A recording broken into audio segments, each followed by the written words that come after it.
I still have trouble believing that the dick-headed deputy on Sons of Anarchy is such an awesome writer.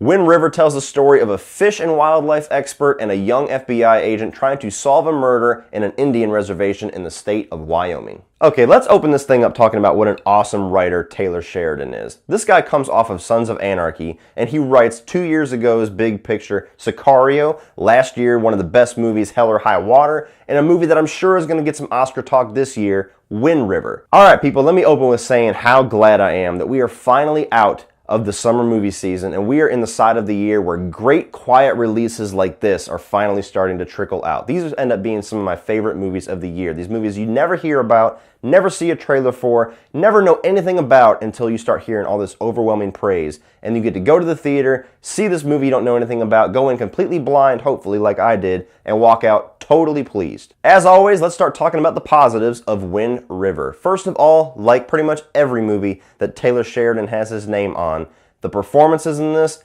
are great. You get Jeremy Renner giving a really good performance as this fish and wildlife expert. He's a tracker, he's a hunter, he's got this dark thing in his past that you slowly find out about throughout the movie that really brings this emotional depth to his character and his performance. And that's an actor that I'm just so glad finally hit his stride in Hollywood after seeing him in movies like 28 Weeks Later that got completely overlooked. And I even liked him in that movie SWAT when he was the villain. But this guy is one of those guys that whenever he's on the poster, I automatically know Jeremy Renner is going to turn in a great performance. This land is all we got left. This is we.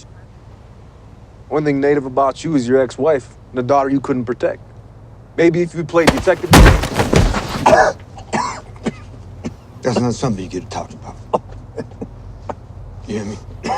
You also get Elizabeth Olsen as the FBI agent, and who would have thought that the Olsen twins had an Oscar-caliber actor and a younger sister? Because when she came on the scene, everybody was thinking, the younger sister of the Olsen twins, and this girl, just like Jeremy Renner, hit her stride, and now every time I see her, I know she's going to be awesome. And she did great in this as well. She really paired well with Jeremy Renner. Not that they don't already have chemistry built in. You got Hawkeye and Scarlet Witch hunting down a murder in this one, but she was really good. She brought a lot of depth to her character. So do you want to show me the body? I don't mean to be rude, I'm just freezing my ass off here, so the quicker the better. Yeah? Well, that's going to get a lot worse if you go out there dressed like that. Your body's 5 miles on snowmobile. I'm afraid you'd be dead by the time we got there. And I liked how their relationship wasn't the cliche relationship between characters like that. In a lesser written and a lesser directed movie, they would have hooked up somewhere in a second act. They would have walked off into the sunset with each other, holding hands in the third act, and the movie would have became about their relationship. Luckily, this is not that type of movie at all, and the directing and the writing really keeps those two characters' relationship grounded and human. What is it that you do again? Hunt predators. So why don't you come hunt one for me then? And honestly, in movies that Taylor Sheridan writes, it seems like the performances is really what drives the pace of the movie. Because there's an argument to be made that Sicario, Hell or High Water, and this one are the slow style of movies. But honestly, when you have great performances and great characters and really smartly written dialogue like this, the movie moves along at a good clip. And even though it's a slower burn of a story, it never goes into the negative connotation of slow being it's a boring movie. And as much as I'm gushing about his writing, Taylor Sheridan actually directed this movie. He didn't direct Hell or High Water or Sicario, as we know, but this one, he actually directed his own script. And you can see a lot of personal investment in the way that the movie is directed. You see a lot of really great camera work as far as focusing on the landscape of Wyoming and this Indian reservation and the snow wilderness, which is one of the coolest settings for a movie, in my opinion. Whenever it's set in the snow, it just brings this ultra level of eerie and creepy to it. Even though the movie is not meant to scare you, it's definitely tense. But just that environment alone just makes you feel secluded. It makes you feel like help is nowhere around, and anything that happens, you're just gonna have to deal with it, otherwise you're done. Well, how far do you think someone could run barefoot out here? Oh, I don't know. How do you gauge someone's will to live, especially in these conditions? But I knew that girl. She's a fighter. So no matter how far you think she ran, I can guarantee you she ran further.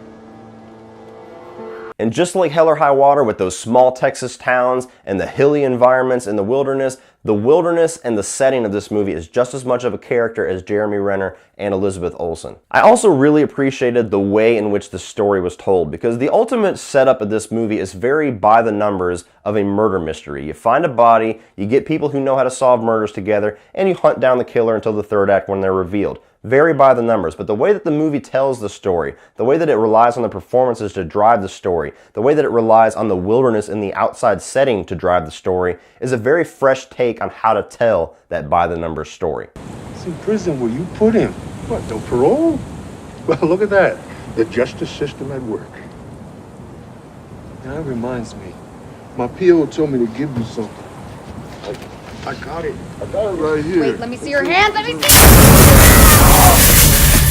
And ultimately, I just really appreciate the simplicity of the way the movie was written and directed. I appreciate the simplicity that Taylor Sheridan brings to this, because this movie, it's not trying to reinvent the wheel, it's not trying to reinvent the genre, it's not trying to be this ultimate blockbuster movie. It's out to tell a good story, give you really good, rich characters, and give you a lot of emotional moments to draw emotions out of the actors and the viewers alike. And the movie succeeds 100% in what it is set out to do. And something that I often don't really mention when I'm talking about movies is the editing. The editing in this movie was damn good, especially surrounding one very critical scene in the second act moving into the third act, because the editing of that scene is the entire reason why it is so riveting when you see it in the full picture of the movie, because it totally pulls the rug out from under you. You feel like you're going one direction, the movie takes a complete 180 turn and takes you another direction, and you don't even understand that you're going in another direction until about a minute into this scene. And then from then until the end, all bets are off. You were just on the ride this movie is taking you on. You were in the third act before you even realize you're in the third act. Shit goes crazy and you were just there to experience it with no warning whatsoever. But despite all of those awesome things that Wind River really delivers on, there are a few small flaws that I have with this movie. I don't think that it's quite on the level of perfection that Hell or High Water was last year, which ended up being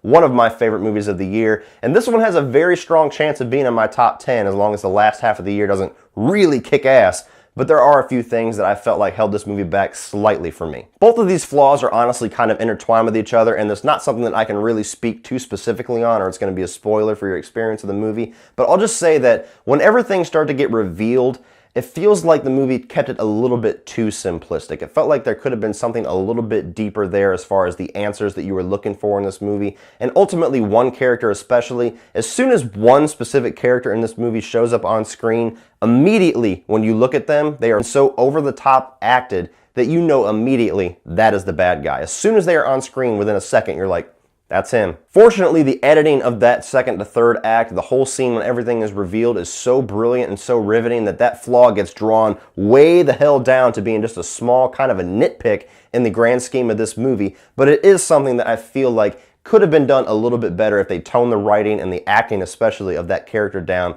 quite a bit and kept it more grounded like the rest of the performances. But that's all negative that I have to say about Wind River, guys. As soon as this movie reaches a theater near you, because it is somewhat in still of a limited release, go out and see it, especially if you're a fan of Taylor Sheridan's previous work like Sicario and especially Hell or High Water. A lot of similar writing and a lot of similar tones in this movie that you will enjoy. Awesome performances, great writing and directing from Taylor Sheridan, awesome camera work and cinematography of this beautiful snow-filled setting, and ultimately, even though it's a by-the-numbers story, a really inventive and fresh way to take us on the journey of that by-the-numbers story that I really appreciated. So if you're like me and walking out of the slam-bang spectacle of the summer movie season, you want something that's just a simple, great movie that has a really nice, quiet release, definitely go out and check out Wind River in theaters.